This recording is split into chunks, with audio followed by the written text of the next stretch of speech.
할렐루야. 오늘도 주 앞에 전심으로 예배하는 우리 사랑하는 성도님들의 삶에 주님의 은혜와 사랑이 가득하시기를 축복합니다. 우리가 지난주 광고 드린 것처럼 지난주에 영혼 초청 전도 축제를 우리가 긴 시간을 준비하지 못해서 한 3개월 정도 기도하면서 준비했던 부분인데 5분이 오셨고 또 이렇게 또 한 주간에 한 주를 잘 보내시고 함께 하신 분이 계셔서 너무나 감사합니다. 하나님께서 우리에게 주신 소망을 우린 매 순간 찾아간단 말이죠. 이 땅에서의 소망은 뜬구름 잡는 것처럼 때로는 우리의 손에 쥔 듯 하지만 없어질 때도 있지만 하나님 주시는 소망은 우리가 주시는 순간 절대 우리에게서 떠나가지 않습니다.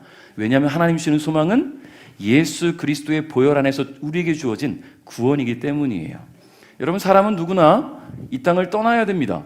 언제고 떠나야 돼요. 그 날과 그 시를 우리는 알 수가 없어요. 아무도 예측할 수가 없습니다. 오늘 당장 이 시간이 끝나고 이 예배가 끝나고 오늘 이후에 무슨 일이 벌어질지 알 수 없단 말이에요. 내가 아무리 계획을 세운다 한들 내 계획대로 되는 것이 없지요. 그런데 우리가 하나 계획할 수 있는 게 있어요. 물론 내 계획은 아닙니다. 그 계획은 하나님의 은혜 가운데 주어지는 계획이고, 이 계획이 하나님과의 마음이 잘 합해진다면 이 계획은 반드시 성취되는 계획이에요. 그게 뭐냐면 구원의 계획이에요. 할렐루야. 여러분, 예수 그리스도를 마음에 품으시고 예수 그리스도를 믿으시고 그분이 나를 구원하였음을 여러분이 고백한다면 하나님께서 여러분에게 구원의 은혜를 허락하실 것입니다. 언제 주님 우리를 불러가셔도 우리는 걱정할 필요가 없는 거예요. 그러니까 두려움이 필요 없는 것이지요. 자, 이제 말씀 가운데 함께 나아가려고 합니다. 여러분, 사람들은 오래된 것들을 굉장히 좋아합니다. 그리고 거기에 큰 가치를 두지요. 여러분, 고가구들, 집에 고가구 있으신 분들 계십니까 혹시? 옛날 가구들.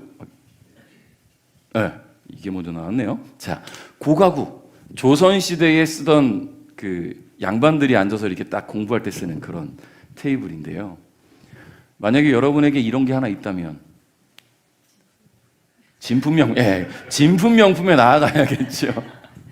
진품명품에 나가서 이게 진짜라고 판단되어지면 이거 그냥 못 팔아요. 이건 경매에 붙여야죠. 왜냐하면 부르는 게 값일 테니까.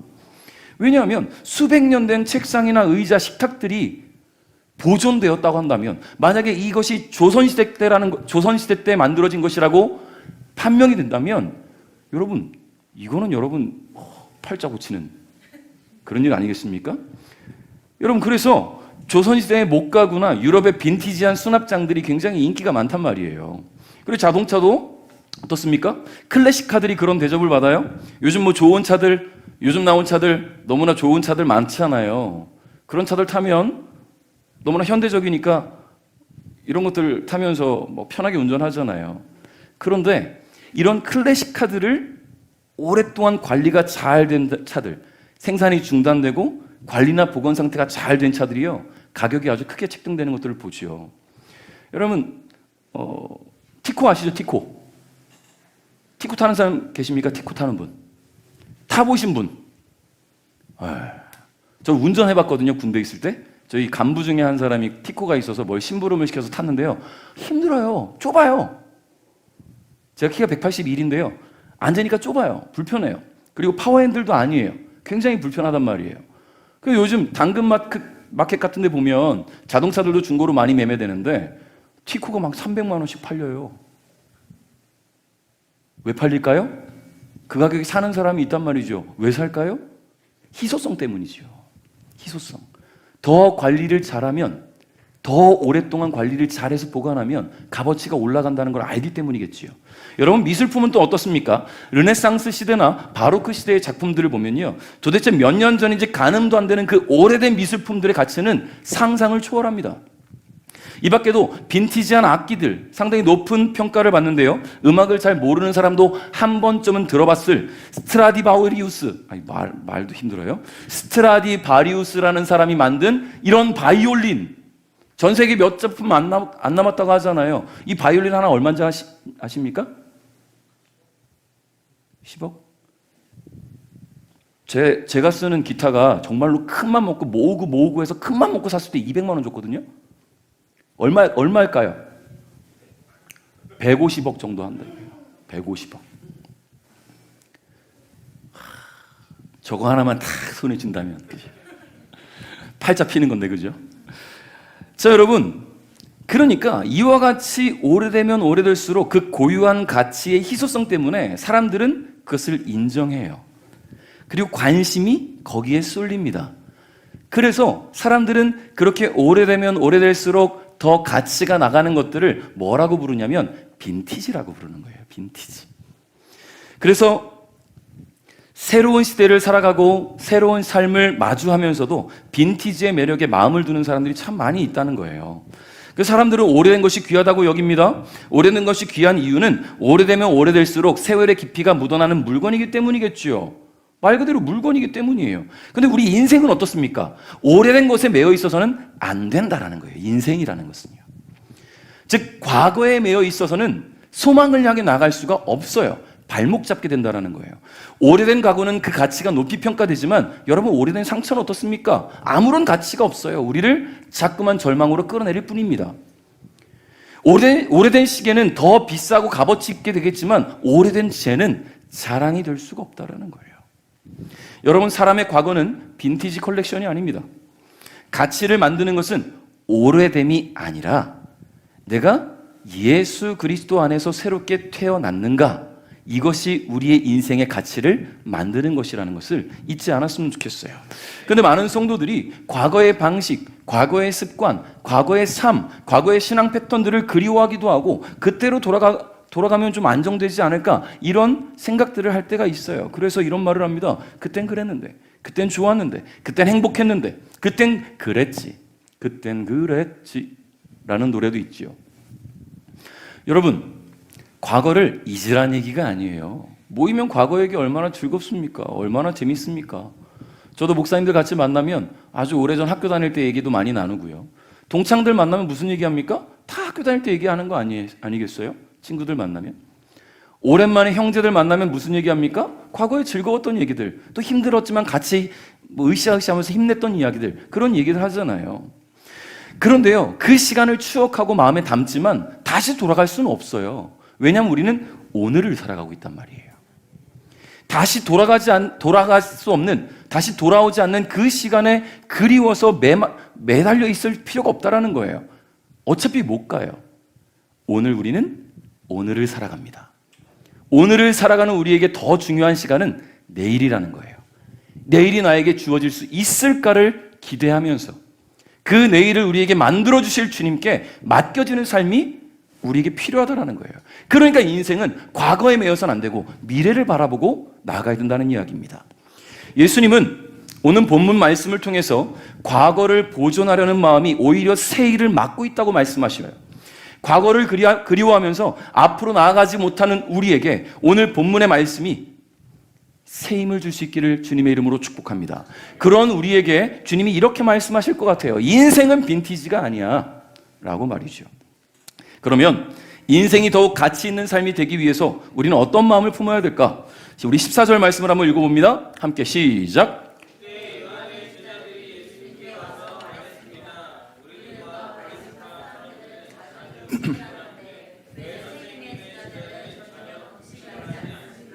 아멘. 자, 과거는 추억으로 남겨둡시다. 여러분, 과거에 찬란했던 시간들 누구에게나 있을 수 있잖아요. 젊었을 때, 건강했을 때, 뭔가 사업이 잘 됐을 때, 좋은 사람들과 많은 것들을 이루어냈을 때, 그럴 때 그 시간들이 기억나고 그 시간들이 그리울 때 뭐라고 말합니까? 내가 왕년에라는 말을 하죠. 왕년에. 내가 왕년에라는 말 한번 써보신 분 계십니까? 이런 말이 있어요. 청년들은 모이면 미래를 말하고요, 중년들은 만나면 현재를 말해요. 지금 먹고 살기 힘든 문제, 지금 살아가는 것에 대한 문제. 근데 노년들은 만나면 왕년을 말하는 거예요. 내가 왕년에 말이야, 내가 그때는 그랬어. 힘이 건강했을 때는 이런 일도 했었지. 그러니까 자신이 왕년에 했던 일들, 해냈던 일들, 해낼 수 있었던 일들, 그런 일들을 해낼 수 있었던 지혜, 그런 체력, 그것들을 그리워하면서 왕년을 말하죠. 근데 왕년으로 돌아갈 수는 없어요. 시간은 되돌릴 수 없고 우리가 맞이하고 살아가는 이 세대는 그 왕년의 때와는 비교할 수 없는 놀라운 발전이 이루어졌잖아요. 그럼에도 불구하고 왕년에 매여 있는 사람들이 있단 말이죠. 그 왕년에 내가 해냈던 일들과 그 왕년에 내가 무엇인가를 해낼 수 있도록 만들어냈던 그 과거의 규칙과 통제에 매여 있는 것, 거기서 안정감을 느끼는 사람들이 바로 그러할 겁니다. 오늘 요한의 제자들처럼 말이죠. 여러분, 요한이 누구냐면요, 세례 요한을 말하는 거거든요. 자, 세례 요한은 종교적 금수저 집안에서 태어났어요. 제사장 집안에서 태어났단 말이에요. 자, 제사장 집안에 태어나면 그 제사장의 직분이 자손으로 이어진단 말이죠. 그러니까 어떻게 보면 종교적 기득권을 갖고 태어난 거예요. 금수저란 말이에요. 그러니까 하나님께서 그 가문해 주신 은혜를 세례 요한은 태어날 때부터 누리며 살 수 있는 은혜가 있었다라는 거예요. 그런데 하나님께서는 세례 요한에게 다른 길을 제시하셨습니다. 뭐냐면 너는 광야로 나가라. 거기서 내가 너에게 주는 것, 그것을 먹고 내가 너에게 시키는 일들을 해라. 그게 뭡니까? 사람들에게 복음을 선포한 거였어요. 하나님 나라를 선포하는 거였어요. 오실 메시아를 선포하는 거였어요. 그 기득권, 금수저 집안에 태어났던 세례 요한이 광야에 살면서 그가 먹었던 것이 뭐냐면, 음식이 뭐냐면요, 메뚜기하고 꿀이에요. 돌에서 나오는 꿀. 뭘 입고 살았습니까? 낙타 털옷 입고 살았어요. 이렇게 좋은 옷 입고 살지 못했단 말이죠. 그리고 그가 요단강가에서 수많은 사람들에게 하나님 나라를 선포하고 메시아를 선포했어요. 회개를 촉구했지요. 그는 예수님이 오실 길을 준비했던 사람이고 자신을 찾아오신 예수님께 세례를 베풀었던 사람입니다. 그는 자신을 따르던 제자들에게, 즉 요한의 제자들에게 예수님을 소개하고 그를 따르게 할 만큼 마음에 예수 그리스도를 기다렸던 사람이란 말이에요. 굉장히 겸손한 인물이죠. 그런 세례 요한의 제자들이라고 한다면 어떻게 훈련되었겠습니까? 굉장히 경건 훈련이 잘 됐겠지요? 스승인 세례 요한의 삶을 보면서 그들은 하나님 나라에 대한 기대와 갈망을 품고 살았을 겁니다. 율법과 규례를 지켜나가면서 경건한 삶을 살기 위해서 매우 애썼다는 거예요. 그러나 그들에게는 한 가지 문제가 있었어요. 그게 뭐냐면 하나님 나라가 이미 도래하기 시작했다는 것을 알지 못했습니다. 바로 예수 그리스도께서 오셨던 그 순간부터 말이죠. 자신의 스승이 그 예수님께 세례를 베푸는 그 순간, 메시아가 오셨고 하나님 나라가 이 땅 가운데 임하기 시작했다는 것을 그들은 보지 못했어요. 오늘 요한의 제자들이 예수님께 이런 말을 하죠. 아니, 우리들과 바리새파 사람들은 자주 금식합니다. 근데 왜 선생님의 제자들은 금식 안 합니까? 여러분, 지금 이 요한의 제자들이 예수님께 이런 말을 하고 있는 그 자리가 어딘지 아십니까? 예수님이 식사하는 자리였어요. 누구와 식사하고 있었어요? 세리 마태와 또 다른 세리들, 즉 죄인들과 함께 식사하는 자리. 여러분, 그냥 식사 자리가 아니에요. 여기엔 수많은 죄인들이 함께 예수님과 식사하면서 예수님으로부터 은혜를 받고 죄 용서받고 구원의 기쁨과 감격을 나누고 있는 그런 잔치 자리였단 말이에요. 거기 와서 요한의 제자들이 뭐 합니까? 지금 뭐 했어요? 초쳤어요. 우린 초쳤다는 말을 쓰잖아요. 그죠? 기분 좋은데 찬물을 확 뿌리는 거예요, 지금. 막 식사를 나누고 있는데 왜 금식 안 합니까? 라고 말하고 있는 거예요. 아무래도 그 날이 유대교 전통에 따라서 금식을 해야 하는 금식일이었던 것 같아요. 요한의 제자들에게 있어서 그날은 전통에 따라 금식해야 하는 날이었고 금욕적 삶을 살았던 자신들의 스승인 세례 요한은 감옥에 갇혀서 지금 고통받고 있는데, 아니 지금 예수님과 그 제자들은 지금 죄인들과 어울려 식사를 한단 말이에요. 그 사실이 이해할 수가 없는 거예요. 또 화도 났겠죠. 왜 그들은 예수님을 이해하지 못했을까요? 자신들의 삶에 깊숙이 뿌리 내려 있는 유대의 전통과 규례에 매여 있었기 때문이에요. 그 삶을 잡고 있는 사고방식 때문이라는 거예요. 여러분, 그러니까 그들의 질문은 과거를 기준으로 한 질문입니다. 우리가 해왔던 방식이 정답이잖아요. 금식해야 되는 게 맞잖아요. 죄인과 세리들과 함께하는 것은 잘못된 거잖아요. 라고 묻는 거예요, 한마디로 지금. 그런데 문제는 이 요한의 제자들이 자신들의 행위의 정당성을 주장하기 위해서 지금 거론하지 말아야 될 사람들까지 같이 거론하고 있단 말이에요. 그게 누구예요? 바리새파 사람들, 즉 바리새인들이란 말이에요. 여러분, 바리새인들은요 유대 종교 지도자들입니다. 어떻게 보면 유대인들에게 있어서는 바리새인들은 굉장히 높이 평가되고 좀 존중받는 그런 사람들이에요. 왜냐하면 그들은요 철저하게 율법대로 살아갔어요. 그래서 율법을 잘 지키고 세상과 구별된 삶을 살아가는 것이 하나님의 뜻이라 믿고 살았단 말이에요. 굉장히 거룩한 사람들이고 경건한 사람들이잖아요. 표면적으로 볼 때는 그렇다는 거예요. 그런데 요한의 제자들이라면 바리새인들과 자신들을 같이 한 통속으로 얘기해서 이렇게 말하면 안 되는 거 아닙니까? 왜냐하면 세례 요한이 요단강가에서 수많은 사람들에게 하나님 나라를 선포할 때 그 자리에서 구경하고 있던 바리새인들과 사두개파 사람들에게 뭐라고 말했냐면 이 독사의 자식들아, 독사의 자식들아라고 외쳤단 말이에요. 하나님 말씀이라는 그 율법이라는 자신들을 보호해주고 표면적인 어떤 도구 앞에서 자신들은 겉으로는 뭔가를 잘 지키는 것 보이지만 위선과 외식과 옳지 않은 정의대로 행하지 않는 모습들이 그들의 삶에 있었다라는 것입니다. 예수님은 그들의 위선과 거짓을 지적하며 책망하셨단 말이에요. 그러니 요한의 제자들이 어떻게 그들과 자신들을 함께 묶어서 얘기합니까? 성도 여러분, 혹 우리의 신앙생활 속에서도 이런 모습들이 드러날 때가 있지 않을까요? 예전에 이랬는데, 예전에 이렇게 지켜왔던 것들이 있는데, 예전에 신앙생활 이렇게 할 땐 참 즐거웠는데, 행복했는데, 예전에 내 삶은 너무나 갖춰진 삶이었는데, 과거에 매여서 자꾸만 그때를 그리워하는 그런 익숙한 방식들을 그리워하고 좋아하는 그런 분들이 있잖아요.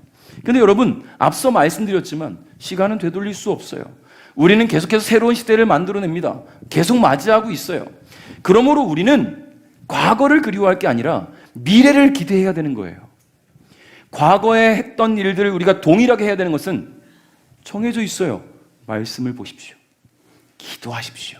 하나님께 매달리십시오. 이것만 계속 열심히 하면 돼요. 과거의 영광, 여러분 그 영광을 그리워할 게 아니라 새 시대의 영광을 주실 주님을 바라보십시오. 다시 주님께서 왕년을 허락하실 것을 기대하시길 바랍니다.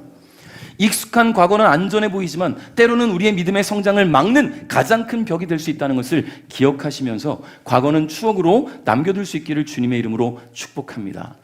15절 말씀 한번 읽어볼까요? 시작.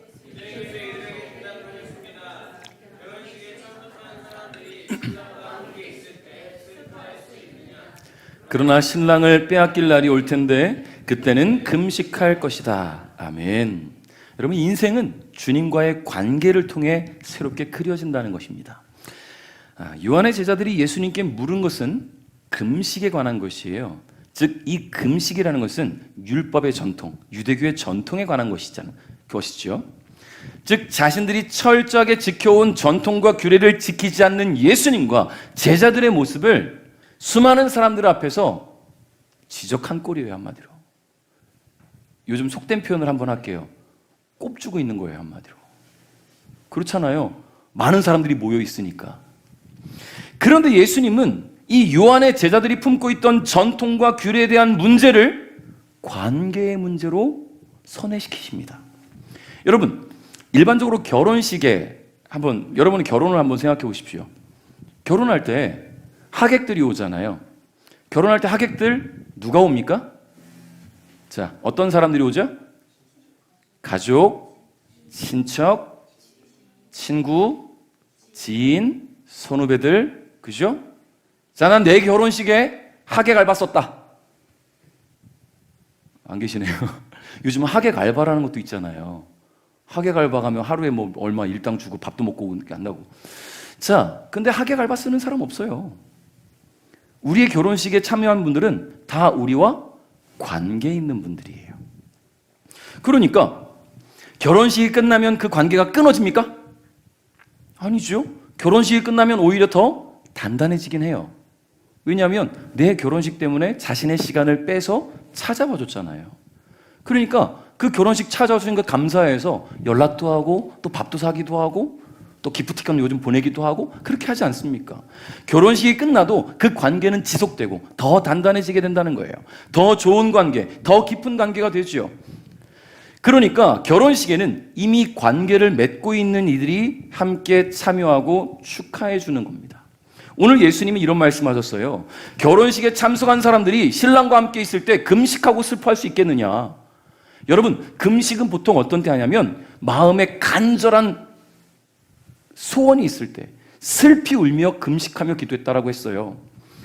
여러분, 예수님께서 비유로 설명하신 이 결혼식은요, 그리스도께서 오심으로 임하게 된 하나님의 나라를 상징합니다. 그러니까 예수님이 말씀하시는 이 결혼식에 참석한 사람들은 예수님과 아무런 관계도 없는 사람들이 아니라 몰래 결혼식 와서 밥만 먹고 가는 그런 사람들이 아니라 예수님과 함께 관계가 되는 사람들, 신랑과 신부와 관계를 맺고 살아가는 사람들, 즉 하나님 나라에 속한 사람들이란 말이에요. 여러분, 그러면 결혼식은 기쁜 날입니까? 슬픈 날입니까? 기쁜 날이죠? 슬퍼하지 않아요. 눈물 흘리지 않아요. 근데 간혹 눈물을 흘릴 수 있어요. 내 딸을 떠나보내는 부모의 심정으로 눈물을 흘리기도 하고, 사랑하는 아들이 가정을 이루어가는 것이 되게 대견해서 눈물을 흘리기도 하죠. 근데 이 결혼식장에서 슬픔의 눈물을 흘리는 사람이 있다면 이거 문제 아닙니까? 이 결혼 무효야! 이러고 나서면 어떡해요? 실제로 그런 일을 저는 본 적이 없는 것 같지만 드라마에서 종종 나오잖아요. 이 결혼 무효야. 여러분, 실제로 이 결혼식은요, 기쁜 날이에요. 슬픈 날이 아니에요. 그러니까 이날 금식하는 사람이 어디 있겠습니까? 모두 기쁨 안에서 함께 음식을 나누고 정을 나눕니다. 근데 실제로 고대 유대 전통에 따르면요, 월요일과 목요일은 금식하는 관습이 있었어요. 그러나 아무리 전통에 따른 금식일이라 할지라도 그 날이 결혼 예식 중에 포함되어 있으면 금식하지 않았어요. 왜냐하면 결혼의 기쁨이 금식으로 인해서 깨질 수 있기 때문에 금식하지 않았단 말이에요. 예수님께서 이런 비유를 사용하시면서 지금은 금식이 중요한 것이 아니라 신랑 되신 예수님께서 이루실 그 하나님의 나라를 맞이하는 것이 중요하다라고 역설적으로 말씀하고 계신 것이죠. 물론 이 요한의 제자들 입장에서는 자신들의 스승인 세례 요한이 감옥에 갇혀 있으니까 슬퍼하고 금식할 이유가 있어요. 근데 세례 요한의 역할이 뭐였습니까? 구원자로 오신 예수 그리스도를 준비하는 것이었는데 그 예수님께서 이 땅에 오셨어요. 그렇기 때문에 지금은 예수님과의 관계에 더 집중하고 그분을 통해 이루어질 하나님 나라를 기쁨과 감사로 기대하며 기다리는 것이 더 합당하다는 예수님의 말씀이라는 것이지요. 성도 여러분, 우리가 처음 신앙생활을 시작하게 될 때는 누군가의 관계 때문에 시작하게 되는 경우들이 참 많지요. 누군가의 초청으로 교회의 발걸음을 옮기게 되잖아요. 그리고 그 사람과의 관계가 나에게 기쁨이 되기 때문에, 싫어하는 사람이 초청하면 누가 오겠어요? 좋은 사람, 나에게 친절한 사람, 나와 깊은 관계를 맺고 있는 그런 사람이 나에게 초청하면 교회에 발걸음을 해요. 그래서 자녀들은 부모님 때문에 교회 오기도 하고, 친구 따라 교회 오기도 하고, 좋은 사람들을 통해서 교회에 나오게 됩니다. 그렇게 복음을 접하게 되고 구원의 감격을 맛보고 예수님을 영접한 사람들은요, 이제 그때부터는 그 사람과의 관계도 중요하지만 더 중요한 것 찾아가기 시작해요. 그 더 중요한 게 뭡니까? 우리가 신앙생활할 때 가장 중요한 게 바로 그건데, 바로 주님과의 관계라는 거예요.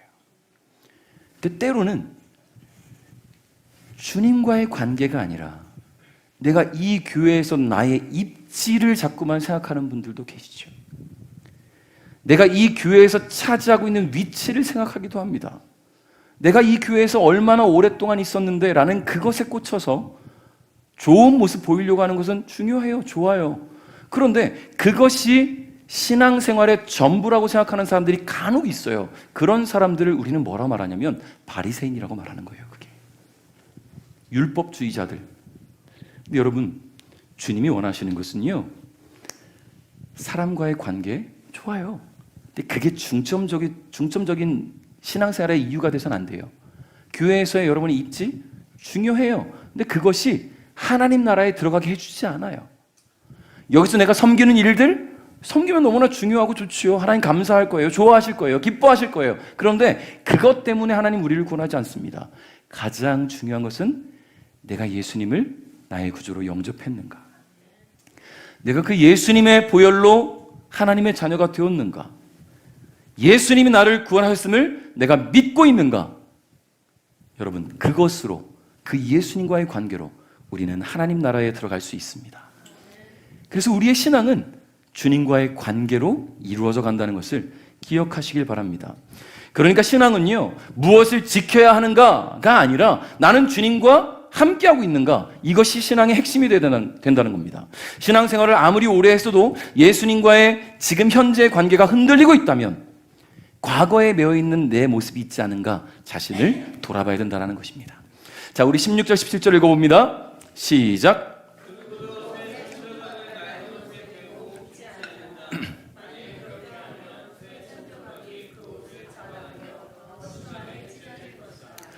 그 누구도 새 포도주를 낡은 가죽 부대에 담지 않는다. 만일 그렇게 하면 낡은 부대가 터져 포도주가 쏟아지고 가죽 부대도 못 쓰게 될 것이다. 새 포도주는 새 가죽 부대에 넣어야 한다. 그래야 둘 다 보존될 수 있다. 아멘. 자, 낡은 것은 새 것과 함께 할 수 없습니다. 자, 예수님은 두 가지의 비유로 하나님 나라에 합당한 하나님의 사람들은 어디에 집중해야 되는가를 알려주고 계십니다. 먼저는 낡은 옷과 새 천 조각의 비유예요. 제가 국립중앙박물관, 요즘 줄여서 말하기를 국중박이라고 많이 쓰죠. 국중박. 혹시 가보신 분들, 안 가보신 분들 빨리 가보시기 바랍니다. 내년부터는 유료로 바뀐대요. 자, 왜냐하면 그 K-팝 데몬 헌터스라는 한국계 미국인 감독이 만든 그 애니메이션 영화가 전 세계적으로 대박을 치면서 국립중앙박물관에 찾는 외국인 손님들이 그렇게 많대요. 그래서 많은 비용을 뭐 유료로 하진 않겠지만 그래도 유료가 된다니까 한번 가보시면 좋을 것 같아요. 자, 국립중앙박물관에 저도 이제 두 번 갔다 왔는데요. 가서 보면 이제 조선시대 왕실 의복들, 그리고 양반이나 평민들이 실제로 입었던 옷들이 전시되어 있단 말이에요. 보신 분들 계실지 모르겠지만, 자, 이 의복들은요 아주 까다로운 방법들을 동원해서 보관하고 있다고 합니다. 왜냐하면 온도나 습도, 빛에 의해서 곰팡이가 생기기도 하고 건조하여서 부서지기도 하고 색이 바래기도 하고 섬유가 약해지기도 하기 때문입니다. 그래서 철저한 관리 속에 보존을 해오고 있다고 하지요. 그러니 그 옷들을 옛날 옷 내가 한번 입어야지, 입으면 어떻게 되겠어요? 금방 망가지는 거예요. 어디 찢어지거나 빵꾸난 곳이 있으면 새 천을 덧대서 꾸밀 수도 없어요. 왜냐하면 같이 찢어지겠죠. 오래된 옷은 이미 섬유가 약해져서 금방 찢어지기 때문입니다. 제가 지난주 목요일에 제 친한 선배 목사님과 또 후배가 원주에 찾아왔어요. 그래서 등반을 하재요. 소금산 출렁다리, 울렁다리 한 번도 안 가봤다고, 가보자고, 등반을 하자. 그래서 힘들게 케이블카를 타고 올라갔습니다. 야, 케이블카 타니까 좀 편하게 가더만요. 전에는 걸어 올라갔거든요. 640몇 계단이에요. 제가 막 세봤어요, 그때. 근데 케이블카 타니까요, 너무 편하게 금방 쑥 올라갔어요. 그리고는 한 2.3km, 출렁다리에서 울렁다리까지 2.3km를 그냥 뭐 편안하게 그냥 산책을 하고 이렇게 내려왔는데, 그날 아침에 날씨가 추울지도 모르니까 제가 좀 오랫동안 이제 예전에 한참 운동할 때 신었던 발목까지 덮는 농구화가 있어서 그것을 신고 아침에 이제 교회를 나와서 뭐 좀 할 일들을 좀 해놓고 집에 갔는데 이제 목사님들을 기다리는 거예요. 근데 자꾸 발에 뭐가 자꾸 걸려요. 그러다 집에 가서 이제 신발을 이렇게 딱 봤는데요, 양말이 까매졌어요. 흰 양말이. 이게 왜 양말이 까매졌을까 하고 보니까 안에 깔창이 다 부서지기 시작했어요. 사가가지고. 제가 만약에 그거 신고 갔으면 계속 부서졌겠죠. 계속. 그거 신고 다닐 수가 없어요. 그럼 이걸 신고 다니려면 어떻게 됩니까? 새 깔창을 깔아야 되는 거예요. 그 깔창 살려보겠다고 거기다 뭐 천 덧댈 필요도 없어요. 그냥 버려야 되는 거예요. 근데 아직 못 샀어요. 그래서 신발장에 잘 있어요. 여러분, 낡은 옷은요, 한번 찢어지기 시작하면 회생불능이에요. 거기에 새 천을 대면 같이 찢어지잖아요. 우리가 모두 알고 있는 상식입니다. 예수님은 우리가 익숙한 과거의 복음이라는 것에 패치 하나 붙여주는 식으로 일하지 않으십니다. 너가 들은 복음? 거기에 내가 새로운 일을 패치로 붙여줄게. 그렇게 일하시지 않는다는 거예요. 그런데 우리는 종종 자신이 해오던 삶의 방식, 신앙의 방식들을 고수합니다. 내가 해오던 것은 이것이니까 이거대로 갈 테니까 주님 더 큰 은혜 주십시오. 그렇지 않아요. 주님은 계속해서 우리가 새롭게 주님께 나아가기를 원하신다는 거예요. 나는 하던 대로 할 테니까 주님은 내게 은혜를 부어주십시오. 아니죠. 자기 스스로는 더 성숙한 신앙과 주님과의 깊은 관계를 위해 어떤 노력도 하지 않으면서 주님이 주시는 큰 은혜와 삶 속에서 드러나는 은혜의 결과를 기대하고 있다는 거예요. 네, 여러분, 예수님은요, 우리를 부분적으로 보수하기를 원하시지 않으세요. 우리를 전면 교체하실 줄 믿습니다. 우리의 신앙이 전면 교체돼야 돼요. 그래야 새롭게 계속 나아갈 수가 있어요. 여러분, 과거는 놓아주십시오. 제가 주중에 우리 컴퓨터를 새로 이제 교회 컴퓨터들을 윈도우 11로 새로 이제 깔았단 말이에요. 이제 윈도우 10은 더 이상 못 쓴대요. 업그레이드 안 해주겠대요. 그 업그레이드 안 되는 거 계속 붙들고 있으면 뭐 합니까? 계속 컴퓨터만 느려질 뿐이지. 그래서 업그레이드 하고 나니까 윈도우 11로 빨리 바꾸고 나니까 빨라졌어요. 그러니까 바꿔야 되는 거예요. 여러분, 컴퓨터의 윈도우 10을 윈도우 11로 바꾼다는 것은 뭔지 아십니까? 싹 갈아 엎는다는 거예요. 컴퓨터 프로그램들을 다 초기화시키고 다 지워버리고 새로 깐다는 거예요. 여러분, 우리 신앙이 더 나아가지 못한다면 초기화하십시오. 다시 싹 깔아내십시오. 주님이 부으시는 은혜를 내가 만끽할 수 있도록 말이죠. 자, 두 번째 비유가 있습니다. 낡은 부대와 새 포도주의 비유예요. 자, 여러분, 와인으로 유명한 나라들이 있어요. 프랑스, 이탈리아, 칠레, 아르헨티나, 다양한데요. 와인을 오랫동안 보관하고 숙성하기 위해서 어디에 보관한 줄 아십니까? 이만한 통, 뭐라고 하냐면 오크통이라고 하죠. 오크통에 보관해요. 물론 고대 그리스나 로마 중동 지역에서는요, 염소 가죽이나 양 가죽에 보관한 적이 있었다고 합니다. 그런데 아주 잠깐 보관할 때 운반하기 위해서 보관했다라는 거예요. 왜냐하면 새 포도주는 발효가 시작되면 팽창하기 시작하는데 가죽 부대는 시간이 흐르면 흐를수록 낡아지기 때문에 찢어진다는 것이죠. 그러면 낡은 가죽 부대에 새 포도주를 넣는 사람이 있다면 얼마나 어리석은 행동입니까? 금방 팽창해서 터져버리면 새 포도주를 다 버리는 거예요. 여러분, 그러니까 기껏 만들어 놓은 포도주를 버리게 되는 것이 그 어리석은 행동의 결과라는 것입니다. 예수님을 믿고도 과거에 매여 있다면 우리의 오랜 생각과 태도와 삶의 방식 때문에 예수님이 주시는 새 생명이 우리의 삶을 변화시킬 수가 없다라는 거예요. 이도저도 아닌 묵은 닭처럼 종교 생활을 하고 있습니까, 혹시? 여러분, 그런 모습이 우리 안에 있어서는 안 된다는 이야기예요. 예수님 뭐라 말씀하시냐면 새 포도주는 새 가죽 부대에 넣어야 한다. 할렐루야. 이렇게 반문하시겠습니까? 또 새 가죽 부대에 넣으면 또 시간 지나면 또 새 가죽 부대에 넣어야죠. 여러분, 가죽 부대는 잠깐 보관하는 거예요. 그렇다는 것은 우리의 신앙이 어떤 겁니까? 계속 새로워져야 된다는 거예요.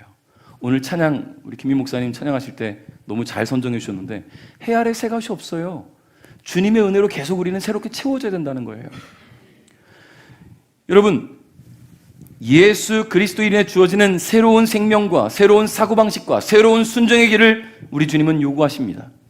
바로 여기에서 분명하게 드러나겠죠. 과거를 보존하는 마음과 새 생명은 동시에 존재할 수 없다는 것이 말이죠.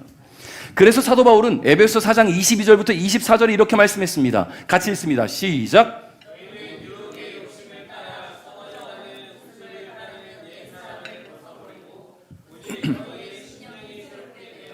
하나님을 따라 의와 진리의 거룩함으로 지으심을 받은 새 사람을 입으라. 아멘. 사랑하는 성도 여러분, 익숙한 것에 속지 않기를 바랍니다.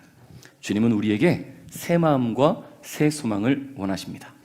오래된 구습에 매여서 변화하지도 못하고 성장하지도 못한 채 정체되어 있는 신앙의 모습이 아니라 그리스도의 장성한 분량에까지 자라나기 위해서 날마다 새롭게 말씀을 묵상하시고 그 뜻에 따라 한 걸음 더 나아갈 수 있기를 주님의 이름으로 축복합니다. 이전에 예수님을 몰랐던 분들이 계시다면 이제 말씀을 통해서 예수님을 발견할 수 있기를 바랍니다.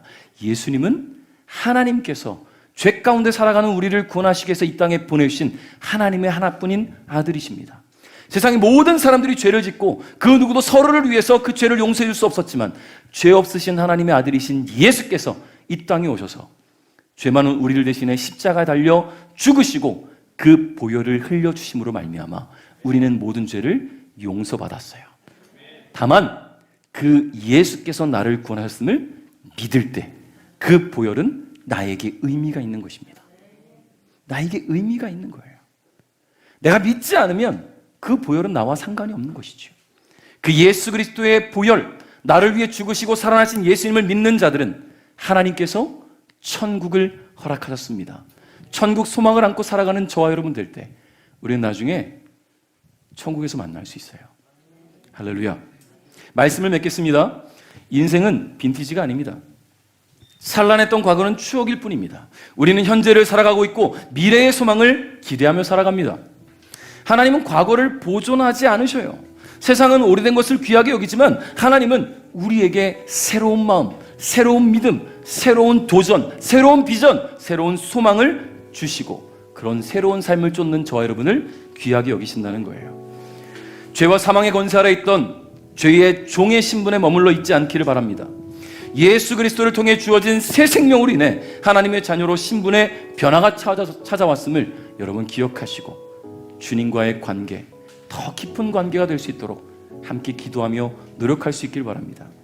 만약에 입양된 아이가 새로운 양부모님을 따라서 그 양부모님 집을 따라가는데 계속해서 보육원을 그리워하고 있다면 그 부모가 이 아이를 어떻게 양육할 수 있겠습니까? 우리는 예수님의 보혈로 인해 하나님의 자녀로 입양되었습니다. 죄 가운데 있던 구습의 보육원은 이제 온전히 끊어내시고 하나님의 자녀로 매일 새 소망을 품고 살아갈 수 있기를 바랍니다. 하나님은 오래된 삶의 방식이 보존되는 것을 원하지 않으세요. 그리고 오래된 우리의 상처가 우리의 정체성이 되는 것도 원치 않으십니다. 또한 오래된 죄성과 오래된 습관이 우리의 가치를 결정하는 것이 되기를 원하지 않으신다는 거예요. 하나님은 이렇게 말씀하실 거예요. 나는 네 과거를 빈티지처럼 진열해 놓고 감상하길 원하지 않아. 나는 너를 새롭게 할 거야. 우리를 새롭게 하시는 주님으로 인해 매일 더 새롭게 도전하며 주님이 보이시는 소망과 비전을 향해 한 걸음 더 나아가는 우리 배대가족 여러분 될 수 있기를 주님의 이름으로 축복합니다.